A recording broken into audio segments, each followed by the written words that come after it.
Hello, visionary changemakers. This is Lorna Lee, your host for the Six Figure Purpose Summit, where we explore what it truly takes to bring your purpose driven business to the next level so that you can make massive positive impact. This series is designed to explore the many different facets of building a successful, abundant, conscious business with the goal of helping you make more money, save more time, reach more people while fulfilling your true purpose and designing the lifestyle of your dreams. Over 28 expert speakers will mentor you on growing your business to six figures and beyond. Now, if you do feel inspired by all the valuable information in this 2-week series, do consider getting this expert business training on demand. You can get this entire video series and more at sixfigurepurpose.com/upgrade.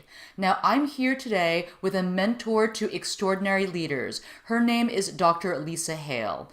Dr. Lisa Hale is the Extraordinary Leaders Success Coach. Now, she believes that we only get what we really want in life when we get very real and raw about who we are, why we do what we do, and what we truly want the most. From that clarity, the game is then real results that matter with purpose. Lisa has coached, mentored, and trained executive teams, business owners, entrepreneurs on 5 continents for over 20 years to blast ahead and achieve their business and life goals faster with true joy and confidence. Thank you so much for joining us today, Lisa.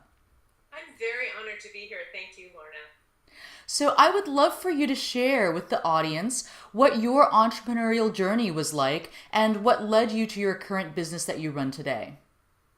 Okay, I'd be happy to. Interestingly, I was sort of weaned on being an entrepreneur. My father's had his own business since long before I was born, and he and I actually spoke recently, and he told me that he had a playpen set up in the office from when I was very little. So I was around my mother and father running our family business from day one. And by the time I was 9, I was working in the business, and I did everything from accounting and office work to the actual work of our business. And so I've been around in and around small businesses and owners and entrepreneurs and all the deal making conversations that happen around that my whole life. Now, I thought when I was young that I would rather have a less exciting professional life, and that it would be nice to just get an advanced degree and do something like read and write and teach for a living. And, I got my doctorate and I did that for a while and I really loved it. But everywhere I went, I was asked to be part of the leadership team, to help with strategy, to help develop the up and comings in every organization I've been in, develop new business direction. No matter where I went to work, that's what happened. So 10 years ago, I left my position at Los Alamos National Lab and started my own company. Wow. Okay. So did you know that you were going to be a coach when you left your job? No, I didn't. And that was interesting. I left my job to work with sales teams and develop teams and do that kind of consulting. And I did that. But then, what I realized is that everything I've always done, even when I taught in the classroom at university, and even when I was working with teams as an employee, I always approached the development of other people from a coaching perspective. And I came to realize over the last several years that where I really get a charge and I suppose have my gifting is really in seeing what's possible for other people, where their spark of genius is and what their mission and values and their purpose really is about, and help them shape a path forward that helps them achieve what they want. Now, sometimes that means they're leaving what they're currently doing and doing something different, but a lot of times they're on more or less the right track and they just need some help shaping it and laser focusing their actions and their intentions so that they get the results. And I found out that I found people just having tremendous successes with that kind of insight. And so I realized, I've been coaching for 25 years. I've been doing that. So that's how I realized, okay, so I really am a coach, and I love coaching. I do love coaching because I love getting into the nitty gritty of what's really going on when someone has a strong drive in them that they just can't put down, a dream, and they're frustrated because something's in the way and they don't know quite what it is, I love being there with them to help roll up our sleeves together and figure out what that is and get it out of the way and watch them take off. You know, when you work with some tremendous people, people who are leaders in their companies, and you work not only with solopreneurs and small businesses, but executives in large companies and a wide range of companies. And so I'm kind of curious to know, given that these folks are already leaders in their own right, why do you think it's so hard for them to see what's in their way and to get around it? Well, honestly, to be kind of crude, if somebody were to tape a sign on the back of your back, you'd never know it was there. We really can't see what's going on with ourselves a lot of the time. And I think that's true for all of us. It's certainly true for me. And I'll tell you, Lorna, I think the smartest, most successful people on the planet have mentors and coaches. I have one. I have more than one.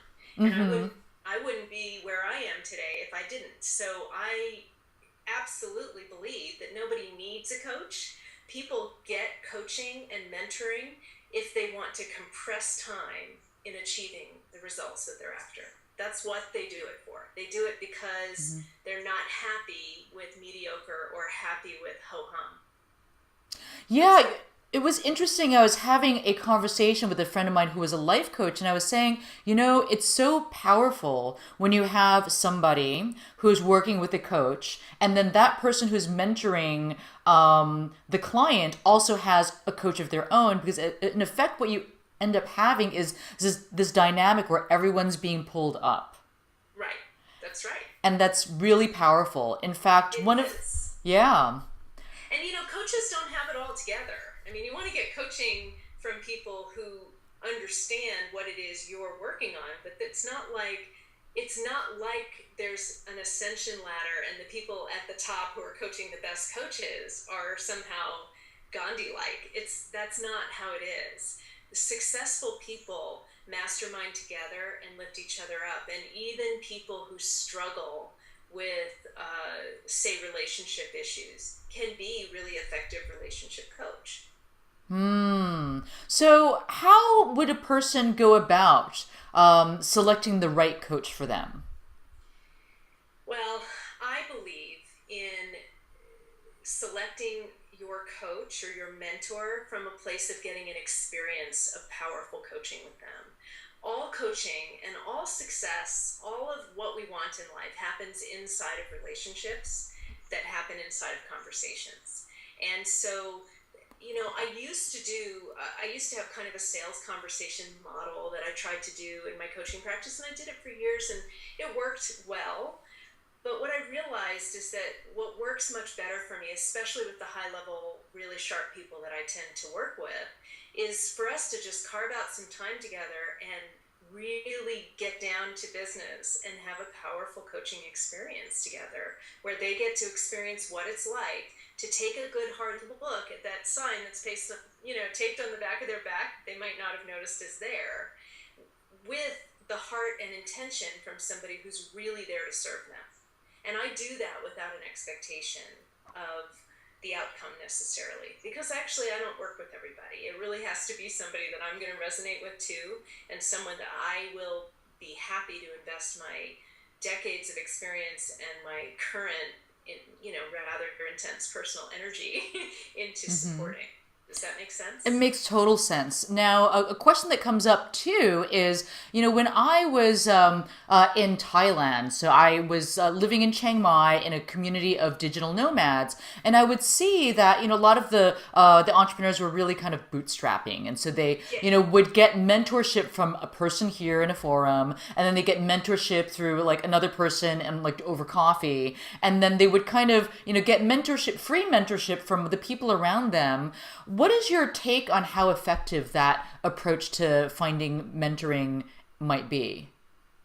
Well, I've done it. I think that, when I first started my business, I asked everybody what they thought about this, what they thought about that, and I did that from a place of knowing that I had to take it all with a grain of salt, and I had to filter it through my own, understanding, because even if my best knowledge wasn't right, if I went against what felt right to me, then I was betraying myself. So I had to, in some way, stay true to what I really believed and what felt right to me. But in order to do that, I triangulated. I got a lot of input from a lot of people. Now remember, I'm kind of a geek and I love to read and I love to take in information. So for me, that was a good approach. And I don't get into the paralysis of analysis, and I don't, stop myself because I've got too much information. That's me. But if I were a person who did, I would probably spend my research time figuring out who knows the most about how to get where I want to go, and who does it in a way that I can relate to the most, and that I feel like I wouldn't mind being like them, right? And then that's the person I'd go pay attention to, and I would focus and narrow the field.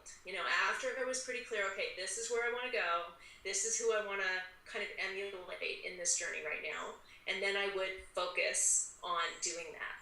That's what I would do. Yeah. But I wouldn't say it's bad to get input from other people. You just kind of do it to get a feel for what's available. Yeah, and I think there's, definitely something that's very powerful about choosing one person, to mentor you in a primary, coaching, manner or relationship, because, when you're trying to pull together different strategies from different people, there's so many different ways in which you can grow a business. So if you're trying to piecemeal disjointed information, I think that can actually be very dangerous for your business. It could even set you back. So yeah, that is a really great point. I've actually worked with some clients who had like 6 different coaches going at once, and a lot of our sessions would be taken up with, well, this one said this and this one said this, and what do you think? And I'm just gathering data. And that's a losing strategy. That's like trying to ride 4 different horses at the same time. So that doesn't mean that there isn't a perfect person out there who has your answer for you, but a coach who can powerfully help you, not you, Lorna, but you as the business owner, a powerful coach who can powerfully help you be clear about where you're going, and from that place of clarity, you will start to recognize what your most, I call it the inner knower. You'll start to recognize when your inner knower's voice is speaking to you and how to listen to that. And even when you've got your receiver tuned into that inner knower really, really well, and you can hear that voice and you can distinguish it between the fear voice and the worry voice and the analyst voice, now, oh yeah, this is my gut, my intuition is telling me to go here, and I know this is right. Even when you have that, you're still going to be better off with somebody who mentors and coaches you along the way to help you stay tuned in to that inner knower, to help you distinguish between, okay, I'm hearing this and I'm not sure how to do it, or I'm hearing this but I'm not sure if that's right or if it's this. Having that confidential feedback, that trusted person to connect with, is powerful. It's really huge. But there's a bigger issue, and that is that most entrepreneurs are fired up with a tremendous passion for what they want to achieve. And most of us, we're all entrepreneurs here, most of us have a really sophisticated vision of how to get there for the most part. But none of us come to that table completely prepared and completely educated in everything we need. So to try to go it alone is the worst fool's mission any of us could be on. It's the worst fool's mission. There's no way for us to get there quickly without having some help and support in the areas we don't know a lot about. Does that make sense? That makes perfect sense. So going back to your entrepreneurial journey, so when you started building your own business, can you share with us some of the obstacles that you came across and what you were able to do to overcome those obstacles and actually scale up to the next level? Because this whole summit is focused on, how do we get to that next level of success, whatever that might be. And so I know that many, entrepreneurs, like myself included, we've, found ourselves plateaued at different levels, and it's kind of like that growth spurt that, will kind of catapult us over. But it's, how do you then tap into the tools and the power and the energy to create that growth spurt? So what was your journey like, and what was effective for you in growing your business? That's a great question. The very first obstacle I came across was really an internal limiting belief, a suite of internal limiting beliefs that I didn't even really realize I had. It took my mentor, who coached me, to point that out. I had this fear of sort of sales prospecting kind of conversations that I didn't even realize I had. I believed that business growth looked a certain way, and I couldn't see how that pattern that I had in my head was going to result in me getting to where I felt like I needed to get quickly enough. And I had stories about I'm a loser if I don't, and I'm a loser if I do, and all kinds of stuff. I mean, we all carry some kind of stuff going on like that. I coached somebody in my office today who just started a brand new business, and he was dealing with some of that same stuff. Very confident young man, but he didn't realize where he had some limitations in his thinking. So my first hurdle was to understand the value of what it was I was offering and be able to do that with confidence and certainty, to get over my fear of being rejected or hearing the no, so that I could just get out there and put it out there, whatever it was that I had to offer, and do it without worry about what other people thought. So that was really my first hurdle. And as soon as I cleared that, I was making a healthy, solid, full-time income within a few months. It was really amazing. And then, but then there's the next level. And the next level is really about developing leadership skills. That's about leadership. First level is get the money flowing in, just get some of the basics down, get the mechanics of your business down, and know that you can have clients or customers. The next thing after that is all about leadership. It's about clarity of vision. It's about belief in yourself. It's about integrity. It's about developing powerful relationships. It's about being in a mode where you practice quick recovery, so that when your thinking knocks you off balance, you know how to recover it quickly. I think it's about knowing that pain is inevitable in life. There is no getting around that. But the suffering is optional. And when we can master how to not suffer around our ups and downs, how to even our temperament around how we react to the things that happen, both good and bad, then we step into a place that is so powerful in our ability to manifest what we want. So at what point did you decide to seek the support of a mentor? From the very beginning? From the beginning. Awesome. My first time. Yeah. And there was another thing that just occurred to me that I learned that has informed everything about my business that I think makes all the difference in making money and also in having a life of joy and purpose. And that is to remember that what we're here to do is to be of service.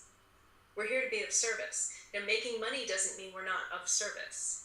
We can make money, lots of it, and still be of service. But when we remember the service that we're providing to the people that we're encountering and that we're serving in our businesses, whether it's a brick and mortar IT shop, or if you have a particular product you're offering, or if you lead a team, there's a service and a purpose behind what you're doing. And when you're focused on that and you don't lose sight of that ever, that's when results really start to show. And again, that's where a mentor and a coach can really help you. Kind of help you, first of all, define that purpose and that clarity, and then help you keep remembering it when you lose your way. We all lose our way. I've lost my way 16 times just in the last 2 hours. But, we find our way back when we have powerful leadership. So what was the most successful strategy for you to start finding new clients when you were just starting off in your business? Really, it was to get very clear on how to tell powerful stories that were short and to the point about what it was that I had to share there, and to reach out to the people I already knew and say, hey, this is what I'm up to. Who do you know that might be somebody who should meet me or who I should meet about this issue? That was the most powerful thing I did. And then once I did a lot of that, I still don't think I've talked to everybody I was referred to, and it's been 10 years. after I did that, then there was some advertising I did, but in the end, the advertising is not as powerful as those relationships. So, how exactly do you work with your clients? So, when you come up with that short story about what is that you do, what is that story now for you? Oh, what I say to people now when they ask me, what do you do? As I tell them I'm a leadership architect, and what I really believe about success and happiness and wealth in the world is that until we have the courage to be completely who we are with raw authenticity, uh, that or when we have the courage to be completely who we are with that raw authenticity, that's when everything we want becomes available to us.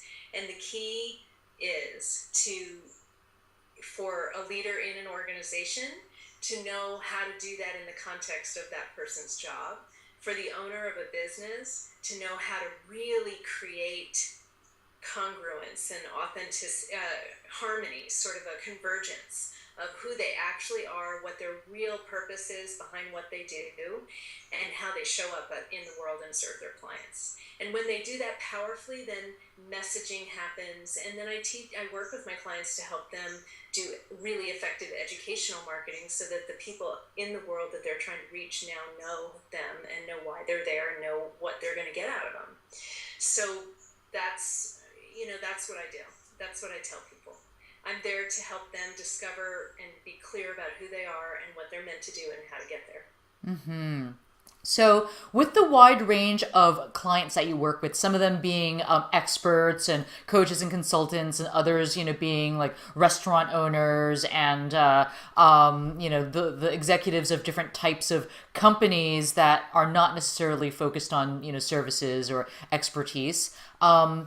What do you see as some of the common threads around business growth as it pertains to the different levels of income that an entrepreneur may be striving for? So, for example, this summit is the Six Figure Purpose Summit because Right. a lot of entrepreneurs find that a major threshold to cross is the one where they go from 5 figures to 6 figures. That feels really meaningful to a lot of entrepreneurs. So, in your work with your clients, what have you seen in terms of the different threshold income levels? Well, that's a great question, Lorna. I notice over the years that Mm-hmm. it's really high performing people who tend to seek me out. That doesn't mean they're already wealthy and successful, but they're just kind of high performers. They're go getters.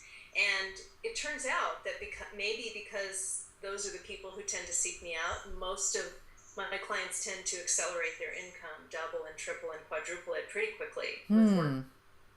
And what I notice is that the very first step for everybody, and no exceptions, me included, is to get profitable, to stop the bleeding of their business so that they're having positive cash flow. That's like the very first urgent issue. And Mm-hmm. then the next urgent issue is to really be clear in envisioning what it is they want. So for someone who's a massage therapist, for example, that's a very hands-on dollars for hours kind of business.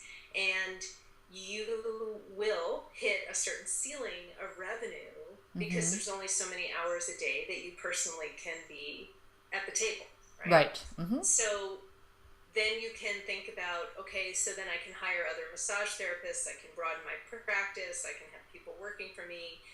But even that has its own kind of economies of scale issues. So what are other things that a person like that could do to really be clear about providing huge value, elevating their own revenue? So because the more we have, the more we can give. There's a real reason for having abundance. And so for some, it's going to be the reason I do massage is because I love what it feels like to be relaxed and I love helping other people get there. And so you could provide a whole suite of products around that or education around how to maintain it in between sessions. So there are ways for pretty much everybody who's a high performing leader to accelerate to the next level. So the question is, first you stop the bleeding, then you want to get to a place where you're covering your bills, not just, profitable in your business, but covering your Mm-hmm. personal needs. Then you want to design where you want to go. So are you going to stay doing dollars for hours kind of massage, or do you want to build something a little bigger with more of a leverage leveraged vision.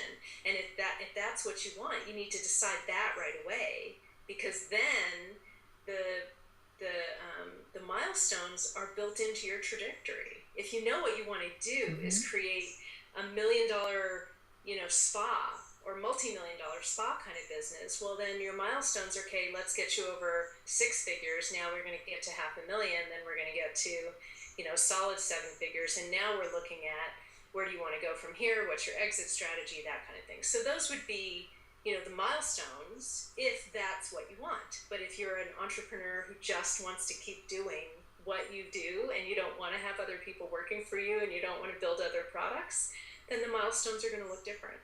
And we track that, we work that out. What do you think causes entrepreneurs at each of these different levels to kind of get stuck and struggle with making it over the threshold? Well, I think it's a few things. I think it's always some level of suffering. I heard today this wonderful quote by a woman named Marilyn Voss Savant, who, by the way, is in the Guinness Book of World Records for having the highest measured IQ. And I was very pleased to see that person is a woman, and her IQ is just outrageously high. And she's still alive, and she used to write a weekly advice column. And somebody asked her in the advice column, what's the difference between feeling and thinking? And she wrote back, feeling is what you get because of how you think. And I love that. So that is the source of all suffering for everybody, no matter whether they're an entrepreneur or not. And the first place that every entrepreneur gets stuck, and actually it's also the last place, because they get stuck in this place over and over again, just at increasing levels, is in their thinking, and in their thinking causing suffering. So a lot of our journey is going to be to keep elevating and working up our ability to quickly recover and to improve our thinking so that we have the energy we need to keep doing what we want to do to get to the next level. So that's the first place people get stuck. People get stuck at an income level that has to do, beyond that, they get stuck at an income level that has to do with the set point of what they're accustomed to making. So some of it has to do with money story. If you're a person who's only ever had a job at $50,000 a year and you now have your own business, you're likely to get stuck at $50,000 a year for some period of time, right? The next place people get stuck is in crossing that gap between I'm doing all I can in a single, 40-hour day, right? I'm already doing all I can. And it feels like the only way to make more money come in and get more clients is if I somehow clone myself and I know how to do it. That's the next thing that they get stuck on. And a lot of what I have available for people is all around how do you manage that? How do you shift that balance? How do you work less and produce more? Produce more revenue, produce more income, produce more results. And that's the thing I've specialized in for years. So part of it is the thinking and the story and the suffering. And then the next thing is how do you strategize putting leverage in your business, focusing on the right things, making money doesn't have to be hard. It doesn't have to be painful. And it doesn't have to be a struggle. And so we get that clear here, and then we do the things that are going to make that happen. And then the next place people get stuck is kind of at the other side of that same gap where, oh my gosh, I've got this giant team and I can't ever not be there because they need me to make sure the ship stays on track and I want to go on vacation, and it's the same skill set, it's the same thinking, it's the same, how do we go in and figure out, okay, what are you focused on? How can you develop your team so that they can cover for you so you can actually go have a life too? Right? Yeah, I mean, leverage has been a pretty hot topic on this summit, largely because there's so many different ways in which you can build leverage. And once you start to think in those terms, then one is able to free up more time and have much more flexibility. So, an area of leverage is certainly like figuring out what your zone of genius is and then hiring other people to do everything that's important for your business operationally that's not in your zone of genius. It could be in their zone of genius, but that is like the, one of the easiest ways, because then that will take a lot of the drudgery out of your business too. If you're the one doing everything, which oftentimes, as solopreneurs or small business owners, many of us find ourselves, in a stage where we're doing everything until the light bulb hits and it's like, oh, I think I need to hire somebody now. And it could even be as simple as hiring a VA that speaks perfect English, that lives overseas, who is overjoyed to help you manage your travel calendar. Yeah, exactly. It's Yeah. perfect. Right, and that's really about, in the end, the interesting thing is it's not really about time management. It ends up being about managing your energy. It's really about managing your energy. And the thing is that everybody, even the accountant who has a job working for someone else, the, postal worker, all the way to very high level entrepreneurs and those of us who just, work in our own home office as a single person shop, we all have to manage our energy every day. Nobody has this down. This is not something that, oh, everyone else has got this down and I'm such a loser because I don't have it. Nobody has this down. This is everybody's place, everybody's edge of growth. And the thing that sets apart the truly successful from the people who are just struggling, really, is that they have learned to manage their energy really effectively. Yeah, I know that, in the coaching group that I'm in, the mentor that I've chosen to work with always, reminds us to manage that negative self-talk, because negative self-talk can be so draining. It Because takes your energy away. it does. I mean, it's not like you have anything less to do. You're still doing everything that you need to do, but there's this thing that's like sucking your, creative juice, your, vitality, and that's just the negative stories in your head, and they can really come from, our childhood formative years, or, traumatic events that happened. And unless we as entrepreneurs learn how to manage those thoughts, then that's a lot of energy that's being drained that we could use creatively. Right. And there are lots of ways to identify leaks in our, energy boat that we need to plug. Yeah. One is having unfinished business, incompletions in our life, and another really big one is any place where we're out of integrity. You're feeling overwhelmed in your life, it's almost always because there's a place where you're out of integrity. That's not something people like to hear. But the good news is that doesn't mean that, me as a coach saying that to you, that doesn't mean I think you're lying to somebody, on purpose. When I say out of integrity, out of alignment, it's something that you may not be aware of. And getting that cleaned up will just, sometimes double your energy. Yeah. One area that I focus on specifically with my clients is their website, and all the different ways in which well, if you looked at traffic and visitors being energy everywhere where you could be losing people. And so, with one of my clients, I mean, I'm so glad that they decided to work with me, because they had no idea. They hired a designer who was a really great visual designer, but he wasn't a web person per se. So he built their website, and because he was attached to using a particular kind of font, and that font did not exist in Google Web Fonts, they decided to have the text be in the pretty font, but in an image. And they they basically pasted the image into the web pages. So it wasn't searchable. It wasn't searchable. Google, doesn't, can't read images. So they weren't appearing in search engines. And my client is the, one of 3 purveyors of this particular type of organic heirloom seeds. So, there isn't a lot of competition there, but, his products weren't showing up in search engines. So he's missing out on a lot of traffic. So there was that component. And the fact that they also decided to get their shopping cart on a free open source shopping cart that also was not search engine friendly, and kind of a really difficult, pain in the ass to work with. So they were kind of getting hit in both levels. So, there's cleared things up for your client pretty quick.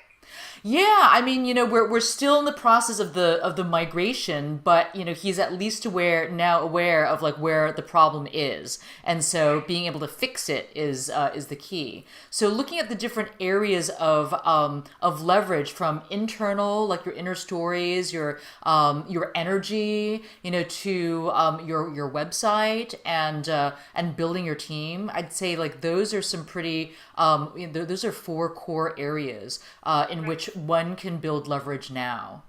That's right. And I met with a young man who just started his own business a couple of years ago, last week, and he was telling me about these times when he goes to networking. He's an IT professional, and he goes to networking events, and he watched a person say, "I'm looking for an IT specialist," and because he didn't realize it was appropriate, he didn't approach that person at the end, and so someone else did and got that business. And so we talked about what is it. He didn't lack confidence in his skills. He just kind of lacked a little bit of awareness and understanding of what the process might be.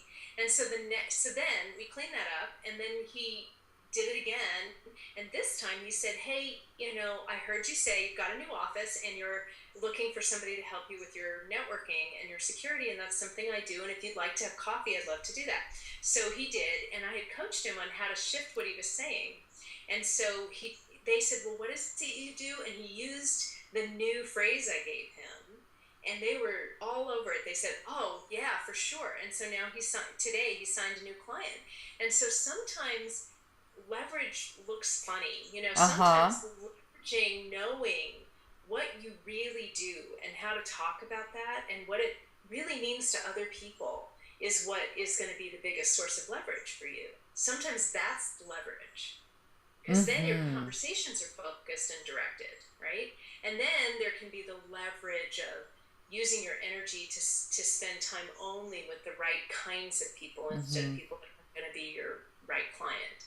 So there's all of that. There are all kinds of ways that leverage can come in and really focus a person's energy so that they get really big results. Fantastic. So we're coming to the end of our Yeah. conversation here, and I've been really enjoying it so much. I'd love to leave you with the last couple questions. So, Okay. first is I'm curious about your tagline because it says clarity, focus, results.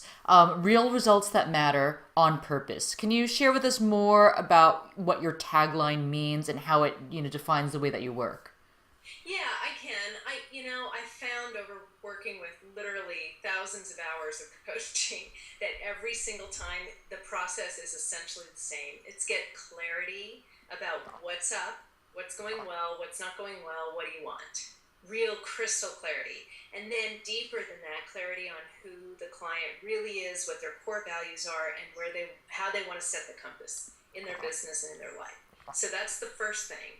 The next thing is to really identify where is energy being diverted right now and used, what are you doing with your time, what are you doing with your resources, and to focus them on a clearly defined path that will get them from where they are to where they want to go in the shortest possible time. So that, in just 1 week of like from one session to the next, they're getting already a pretty big change in results, right? Just by focusing. And then the results are all about really being clear that we're tracking and getting those results. And that's actually where a lot of rubber meets the road, because a lot of times people come up with this grandiose business plan and they think they're going to execute it, and then they don't. They fall down, they slip in their day-to-day execution. And that's where results happen, by having the discipline to take the action that gets them the results. And a lot of people want to start with that. I'm going to tell you, just after years of experience, that you have to start with the clarity. You have to focus your resources, and then you can start dealing with the accountability around the actions and getting results. Because if you do it the other way around, then you might get results, but in the wrong direction. Yeah, yeah, totally. Great. Thank you so much for sharing that. I'd love to leave you with my last favorite question for changemakers. Okay. Lisa, what do you think is the most effective way to change the world?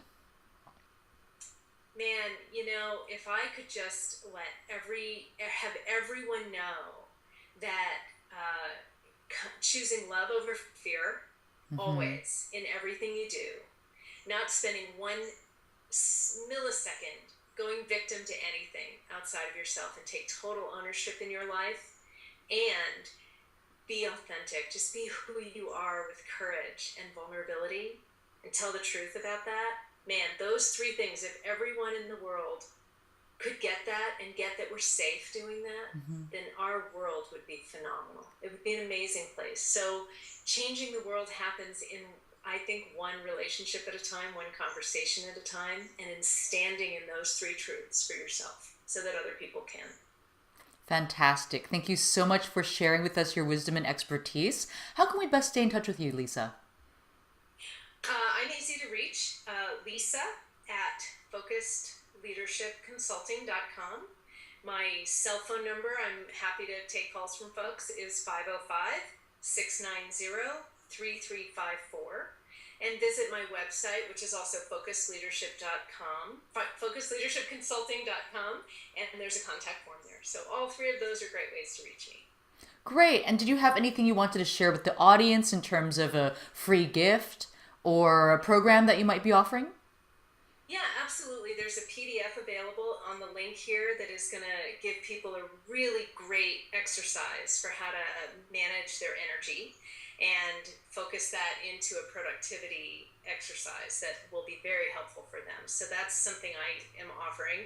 And then in addition to that, I'm going to be putting out there a couple of fabulous programs at huge discounts because I love what you're doing and I love the idea of being able to serve people who are operating with a purpose. Thank you so much. I really enjoyed chatting with you, and you have a beautiful evening, Lisa. Bye-bye. Thank you. Bye.